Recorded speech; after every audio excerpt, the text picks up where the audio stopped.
Good morning and welcome to week 4 of PO 101. What I want to do first of all is just go through with you the list of learning objectives for this week's material. And these are in your table of contents if you want to take a look at these. For the first part of the week, upon successful completion of the lesson, you will be able to identify the 6 rights in the First Amendment. That's very, very important. You've shifted now from the articles to the amendments. Some students will actually confuse that, and I understand it. You are going to be living sort of in the Bill of Rights now for a little while. So you're going to start with the first things first, and those blessed, precious rights in the First Amendment. Then you learn how to successfully apply the rights of the First Amendment. What does the First Amendment allow you to do? Is it, are there limitations on them? How can you express them correctly within the limits of the Constitution's dictum or the way it's worded? Explain the rights of the Second Amendment, including related Supreme Court decision. This is certainly another one of those. It's in the news, just like abortion today. Another landmark decision just came down about that. One thing that's very interesting to me is we forget often historically why the Second Amendment came into play. The idea was not so much that everybody could have a hunting rifle, that was a given, but there was a real fear that we might need to protect ourselves against an overbearing government. So I've got to be careful how I say that. I'll sound like I'm ready for a treason trial myself, but those were things that were very dear to the hearts of our founding fathers because, after all, we had fought against a government that we felt had mistreated us and was mistreating us, and we had to go to arms to disentangle ourselves from that government. So just kind of keep that in mind as you're going through some of this material. And then lastly, understand the Third Amendment. Among the Third Amendment's elements is the idea of quartering soldiers. In my American Revolution class, we talked quite a bit about the fact that England had experienced its own time with quartering soldiers, and they had actually had a civil war amongst themselves over those kind of things that the king had done.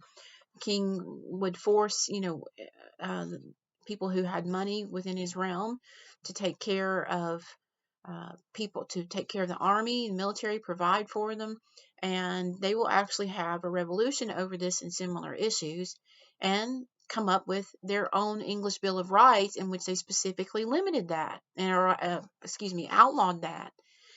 Then once they're over in the American colonies, as you all know, once they're here and after the war with France had been successfully fought, England's flexing its muscles over its holdings here on this side of the ocean. And one thing that they would do as a punitive measure against the colonies is force the colonists to quarter soldiers, to house them, to put them up, to buy their ale, to take care of their food, and so forth. So that was another issue that was very dear to the heart of those who had endured the American Revolution. So you'll have some interesting material about that. And then the second part of the week, the objectives for this part of the week are to describe the rights of the Fourth Amendment, very, very near and dear to the hearts of anyone involved in criminal justice.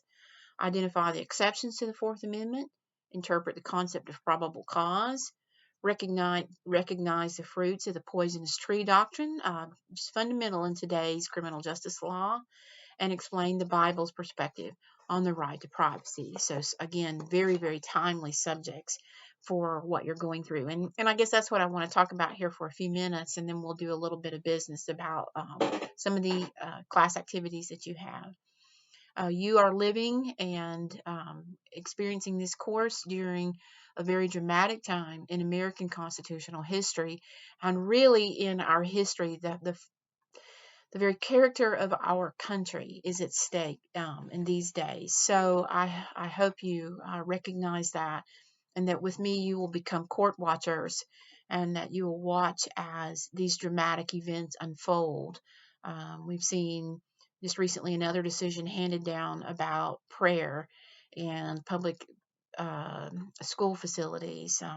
That's a wonderful, wonderful turn for the court. So these are very dramatic times, and you have the freedom here at this institution to have any opinion that you want, but you also have the freedom, as do I, to proclaim our biblical worldview and our love for Christ.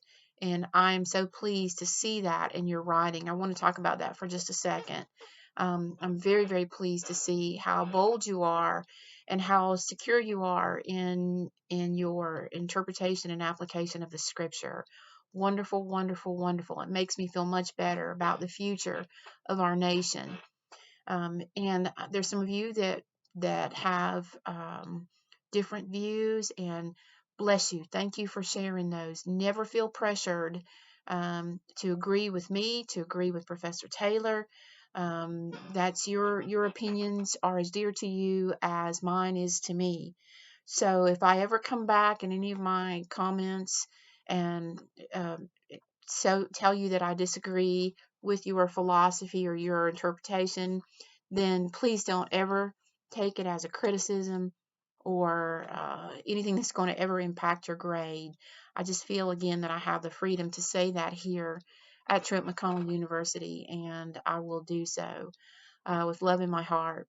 I will correct factual errors that I see or any other things that are going on a little more freely. But we're all in this together, and I do appreciate the candor that you show in your discussion question answers. One thing I want to address for just a second is there is cutting and pasting that's going on, and I'm not going to fuss at you about that as long as you cite very assiduously that with great gusto, you cite the sources that you have cut and pasted. Please do that. Be honest brokers above all else.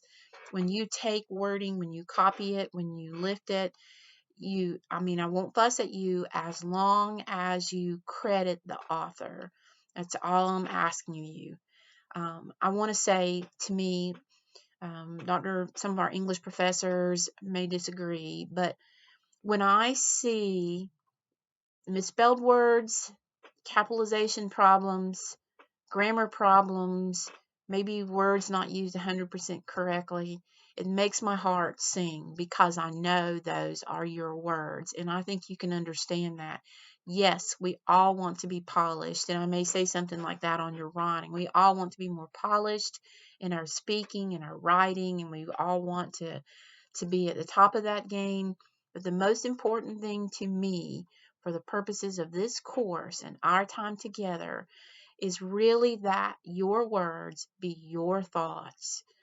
You'll never get anything but praise from me when I see that taking place. If something is fundamentally incorrect, we can fix that.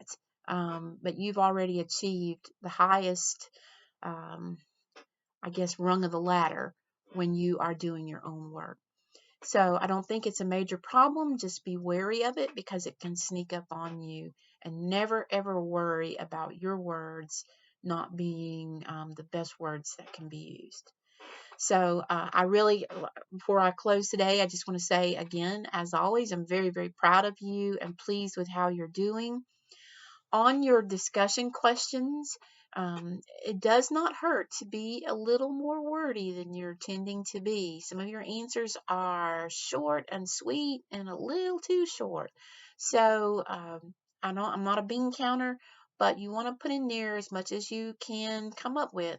And I understand that problem. When I'm writing a lecture, I'm short and sweet, to the point, get it done, turn it in, present it, or I understand that, but sometimes you want to flesh out your answers a little more. And I want to kind of go back on something I had said before. If you're writing a formal piece, you kind of want to stay away from first person, I feel, or I believe. But let's change that here in midstream. If it'll help you write more fully, go ahead and say, I believe, I think. If it'll give you more to say, then go ahead and do it. Again, when you're writing in most formal situations, you want to leave out that first person reference. I know it's your opinion, like we said before, But let's change gears here. If it will help you write a little more fully and confidently, just get it out there. Say, well, to me, I think, in my opinion, if that'll help you go think things through more, then that's just fine with me. I hope all this makes sense. I don't want to be inconsistent on you, but if that'll help, then let's go with that. All right. Well, I have talked enough today. I just want to go ahead and let this go. Thank you all for your well wishes and your prayers when Dr. Justice and I were out of town in Tennessee. That was very good to come back home. So I look forward to hearing from you again, and I hope that your work is going well. And as always, give me a holler if you need anything. Thanks very much, and I'll talk to you next week.